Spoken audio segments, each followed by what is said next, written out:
In this video, I go over part 2 of developing your Luxao skill, meaning your rolling arm skill and its unification to state, and a few exercises so you can, deepen your ability to relax your muscles and stay focused in the correct way in Luxao leading into Qisa. Hope you enjoy. All righty then. So bring it in. Borrow you, Carlson. All right, so I want to continue on with the Luxao concept we've been working on in the classes and over time. So, we've started off slowly, making sure we got shapes right, yeah? And then the first primary is that you're going forward, yeah? You're both going forward to each other.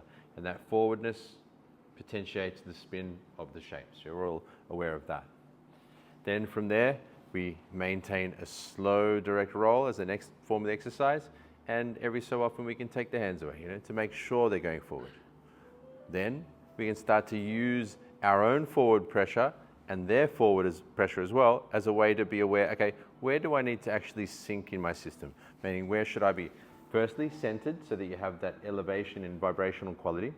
So you're in here, and then you sense the space to release tension in your system. Wonderful, right? So we've gotten to that point. Now, from here, as we do this now, we want to be sure that not only are we bringing the state into our physical system, meaning potentiating that deep relaxation and unification of structure through the state, but we also want to be sure that we are very precise with the direction of our mass, momentum, intention, and energy, which is what? Essentially, it's the power plane, but not just the power plane, where the power plane actually ends.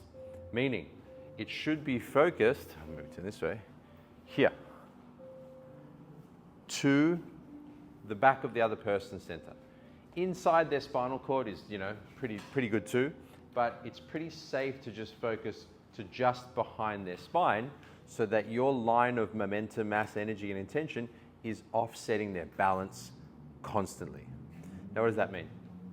This actually, it means that when I make contact and I'm putting pressure, Carlson will feel that it has an effect on his balance, on his spine. There's pressure there, yeah? Meaning, as that pressure goes to his balance, he has to now work to center, release, and sink. And if I were to make this go even further, like for example, reach towards him, you'd see it would affect his actual balance as well, right? And this seems pretty simple, but this is extremely important if you're looking to manifest the skill of Wing Chun. Meaning, as you focus your center to their center, your space through the power plane into their center, you are looking to offset their balance, but not only that, as Carlson now moves, so let's say he takes a step to either the right or left, I want to maintain that focus on him. So I want to follow where he's going. See how he's also going slightly backwards. So I'm having to actually move with him. So the way you can think of this is though your point of focus is like a pull, yeah? It's like got a gravitational pull where your body wants to fill that empty space, right? So the next layer of Luxao is moving Luxao, where you're working on exactly the same thing as you normally do. So I'm working on, okay, sensing, sinking and dissolving tension in my system, targeting everything correctly to Carlson as we roll from the two forward intentions. And then Carlson just moves around slowly, yeah? And I follow wherever you like, yeah? And I just have to follow him and keep my focus on his center, yeah? Wherever he goes, yeah? And you start this off slowly. So it's conscious, slow looks out, but you're practicing, you could call it targeting, you could call it the power plane, call it what you want, but this is important because this is one of the big parts of the Wing Chun skill, that you're constantly pressuring the opponent's balance via staying on their center, that you're always filling in the gaps. So even so, if Carlson's hands were to come away, my hands would automatically be on his center as well. The hands-free fist fly concept. I know this seems a little basic, but you'll be surprised how many people don't actually do it properly. What that means is, if you don't feel pressure on your balance, they are not precisely targeting their state. So precision is not just about the line that you're coming through. It's about where the force actually ends as well. See what I'm getting at here? Yeah? So, start off slowly with this. Do a few rolls of looks out to be sure that you're actually going forward with your training partner, and then your partner's actually going to move around. Now, what you're looking for is no lag time. I don't want to feel any lag where Carlson is not on my center. So if I'm moving and he's catching up with me in like even a split second later, it's too late. You should already be there. One last way to think about it, stay there, is that my spine is here. My spine is projected to that point. So wherever Carlson goes, it's like I've already got my spine in that position there. It's already on him, yeah? So that wherever he goes, I'm already on him. And he's going to feel, not only is he going to feel pressure on his balance, he's going to feel a disruption to his limbs. So there's a pressure built in the limbs because the balance is offset, which is what further allows you to then strike through at will because of the disruption to the structures and the balance. Make sense? So, I mean, it's good to understand. I know there's a lot of words there, but you got to understand why the fuck you're doing it, right? You're doing it to offset their balance. You're doing it to pressure their structures. You're doing it so that you take advantage of any gaps that arise and that you maintain pressure on them constantly. Now that's the skill you develop so that when you actually get in a fight, you just hit through. So it's for this. It's for that moment of touch, right, that you train all this. Make sense? Alrighty, grab a partner, 1, 2, let's go. So the next phase is just a simple one. So the same thing's on. You as the person moving, so the training partner, you want to always feel the pressure from their state and their mass and their momentum on your center, on your balance. You should also feel a sense of like your arms want to compress or get a bit tight because of that incoming pressure, right? If you feel that comes off, tell them. Say, hey, that turned off. Stop being shit, you know? Turn it on, right? Tell them. That helps, right? Don't get cut if they tell you though, yeah? So I'm moving around, Carlson's staying on me. Now, the next part of the exercise is simply, we're gonna, as I move around, I'm just gonna step back, but at quicker paces, step back. So that Carlson wants to maintain, so he wants to fill that gap. And this is once again set by intent. Your intent is to occupy their space. Occupy their set. So another way to think about it is, okay, my hips are where their hips are, my spine is where his spine is. It's another way to think about it. So if Carlson is walking around and then every so often he jumps back to a different position, or doesn't, just stays with me. I should always be occupying where he is, so he feels like it's difficult. Yeah? It's like wherever he goes, I'm already there. Yeah? So this is another layer of looks out. But okay, you're like, yeah, this is an easy exercise. Really? Everything we've done up leading to that should be on. You should be precisely targeted forward with your shapes. There should be a level of releasingness happening as you do it as well. So it's not just about the placement of precise directionality of mass, momentum, intention, energy, right? It's not just that. It's that everything should be syncing, releasing, and flowing in state as we do it as well. So you're start off slow so you can implement the release work of the state. Yeah? So start off slow. I'm moving around for Carlson. He's staying with me. So he can still work on state. I don't feel his left hand is attacking my center now. Oh, now it is. Yeah.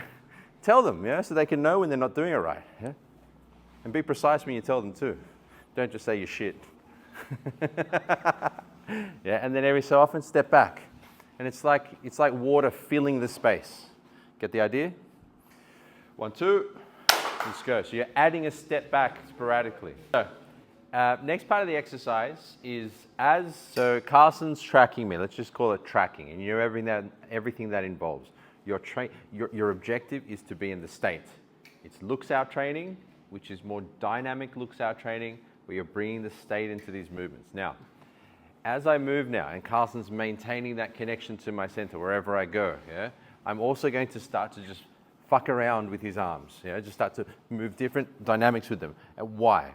So that you can train the state under more dynamic pressure. So what does that actually look like? Let's just slow it down a little bit, right? So I'm moving around, Carlson's staying on track with me, and I just open my hands up like this. Carlson should maintain the same manifestation. So he's still centered in his tension, sensing his space, targeting the power plane to me, and wherever his limbs are. So a way you can think about what you should be doing with your arms is the space and the sinking is maintained in the whole body, right? So if my arms are sensing and sinking, they are still being funneled into the power plane.